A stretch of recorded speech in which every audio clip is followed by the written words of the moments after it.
Ao ser resgatado, aquele jovem náufrago disse que sua mãe havia morrido no naufrágio, mas a verdade era bem pior do que isso. E é essa revoltante história que você vai ouvir agora.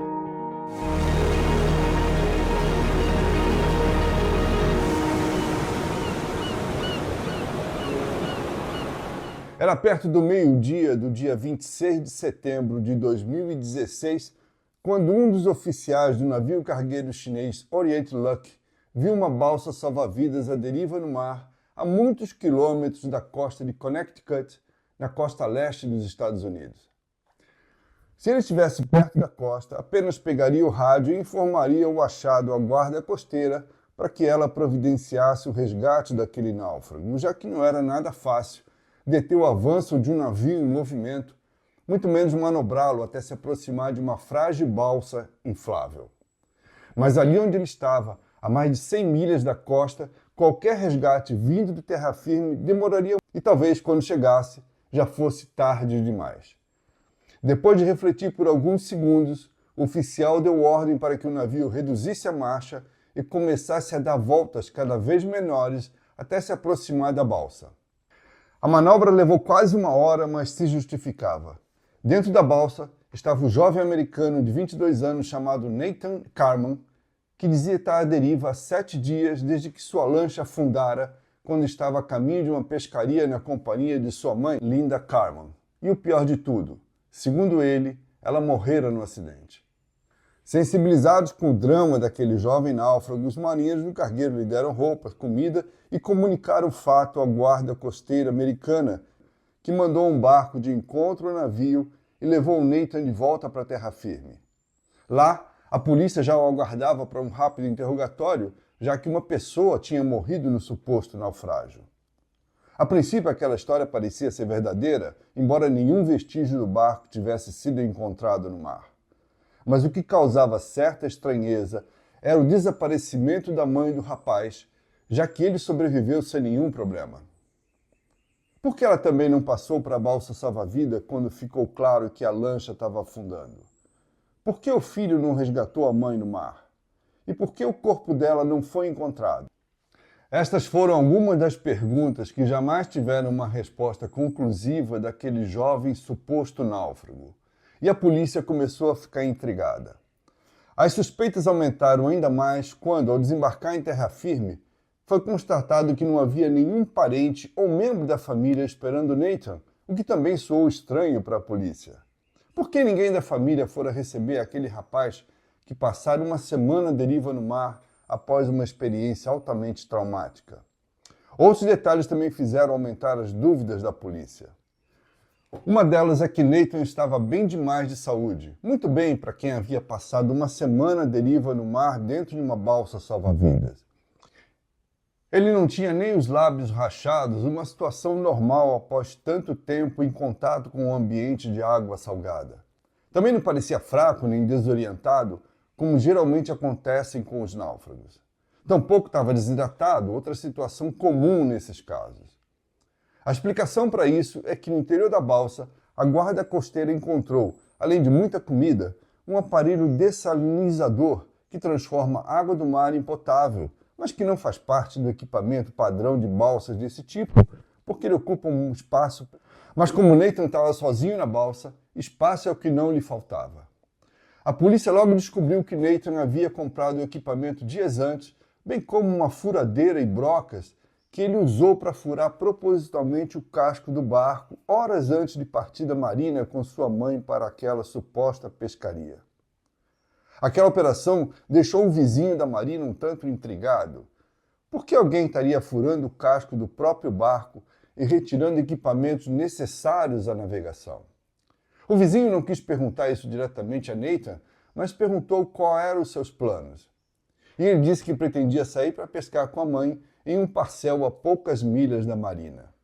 Mas, estranhamente, o vizinho não viu nenhuma vara de pescar visível no barco de Nathan. Por volta das 11 da noite do dia 17 de setembro de 2016, Nathan partiu da marina com sua pequena lancha, batizada de Chicken Pox, catapora em português, na companhia apenas da mãe.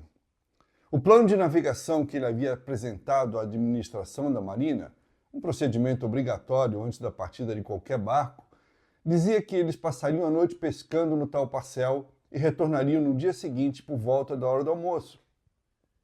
Mas antes de embarcar na lancha, Linda Carman parecia um tanto apreensiva em sair para pescar só com o filho, mas Nathan havia lhe garantido que não iriam longe, muito menos se afastar muito da costa. Mas não foi o que aconteceu. Ao sair da marina, Nathan tomou outro rumo, o do mar aberto, onde a maior profundidade era conveniente para o plano diabólico que ele tinha em mente. Na tarde do dia seguinte, como Linda não retornou da pescaria, sua amiga, preocupada, fez contato com a Guarda Costeira Americana. A entidade imediatamente acionou a equipe o roteiro que Nathan havia passado, mas era mentira.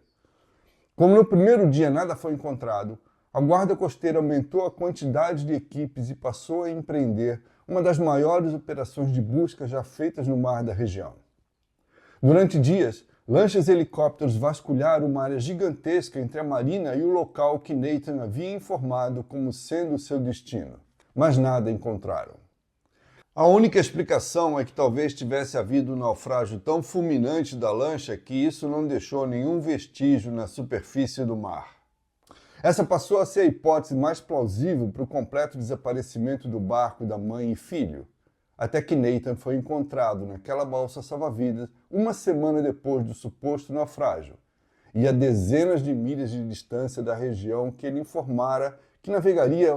Como a Guarda Costeira, em uma operação daquela magnitude, não encontraram uma balsa de 4 metros quadrados no mar, que naquele dia sequer estava agitado? E como explicar que o local em que a balsa foi encontrada ficava a mais de 50 quilômetros de onde Nathan deveria ter navegado? E no sentido oposto, o que contrariava os padrões das correntes marítimas da região. Como a Guarda Costeira não poderia ter encontrado aquela balsa ao longo de todos aqueles dias em que fez buscas na região? E como Nathan foi parar tão distante do ponto onde deveria estar? Aquilo fomentou suspeitas de que algo sinistro poderia ter sido tramado por Nathan contra sua mãe. E o que começou com uma operação de resgate no mar, logo se transformou em uma investigação criminal. As suspeitas aumentaram ainda mais quando uma rápida pesquisa no banco de dados da polícia revelou que Nathan Carman já havia sido investigado em um caso de assassinato envolvendo sua própria família. 3 anos antes, em 2013, ele foi considerado o principal suspeito de matar seu avô, o pai de sua mãe, com um tiro de espingarda, durante uma visita que fizeram ao avô na véspera do seu corpo ser encontrado. Na época, apesar de todas as evidências e acusações da própria família, Nathan, que era portador de síndrome de Asperger, um estado do espectro autista, não foi considerado culpado e teve o direito de receber sua parte na herança deixada pela morte do avô, pouco mais de $500 mil, que ele rapidamente gastou comprando, entre outras coisas, uma lancha para pescar, a mesma que ele usaria para sair com sua mãe naquela pescaria, quando sua conta bancária já dava claros sinais de esgotamento. O motivo do assassinato do avô teria sido a herança que Chacalos, um bem-sucedido incorporador imobiliário em Connecticut, deixaria para os seus herdeiros, entre eles o próprio Nathan e especialmente sua mãe. Em seguida, os próprios familiares de Nathan passaram a acusá-lo de ter assassinado também a mãe, como fizera com o avô. Isso explicava por que ninguém da família havia ido recebê-lo ao final daquela operação de resgate. No dia seguinte, a polícia esteve na marina onde Nathan partiu e ficou sabendo dos furos e das transformações que ele fizera na sua lancha, incluindo a remoção das placas de estabilizadores do casco, algo que ninguém faz porque isso compromete seriamente a capacidade de navegação de uma lancha. A polícia também descobriu que Nathan já havia entrado com um pedido de ressarcimento na seguradora do barco, embora tivesse acabado de ser resgatado, e que ele havia apagado todos os arquivos do computador de sua casa. Com tantas evidências, a polícia não teve mais dúvidas de que Nathan havia cometido um crime premeditado. Ele teria assassinado a mãe com uma arma de fogo, como fizera com seu avô 3 anos antes, e trancado o corpo dela dentro da cabine da lancha para que afundasse junto com o barco e jamais voltasse à superfície. Em seguida, ele teria abastecido a balsa salva-vidas com bastante água e comida, além daquele dessalinizador, para que não passasse nenhuma necessidade durante a espera por um resgate que ele acreditava que não tardaria, porque ele optou por uma região que fazia parte de uma das mais intensas rotas de navegação da costa leste americana. Mas o que realmente aconteceu naquela noite no mar, só mesmo Nathan poderia dizer. Ao ser resgatado, ele apenas contou que a lancha começou a encher de água rapidamente quando estava a cerca de 20 milhas da costa, bem menos do que o local onde ele foi encontrado em alto mar, onde a profundidade era bem maior, o que propositalmente inviabilizaria o resgate do barco para futuras investigações. Também disse que o naufrágio aconteceu durante a noite e que chamou pela mãe diversas vezes quando já estava na balsa. Mas, segundo ele, ela não respondeu.